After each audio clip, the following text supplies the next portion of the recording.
ওবায়দুল সাহেব 4 দিন যাবৎ হাসপাতালে। তিনি ছারপোকার কামড়ে অতিষ্ঠ। সাব্বির ও শান্তা তাদের অ্যানিভার্সারি সুন্দরভাবে উপভোগ করার জন্য একটি রেস্টুরেন্টে যান, কিন্তু রেস্টুরেন্টে থাকা তেলাপোকা তাদের সুন্দর মুহূর্ত নষ্ট করে দেয়।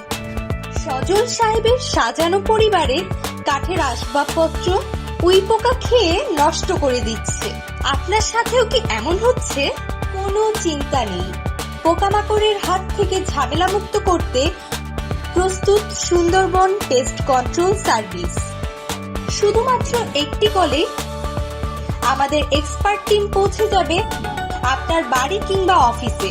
আপনাকে গ্যারান্টি সহকারে দিবে তেলাপোকা, ছারপোকা সহ সকল পোকামাকড়ের স্থায়ী সমাধান। তাই দেরি না করে আমাদের সেবা নিতে এক্ষুনি যোগাযোগ করুন।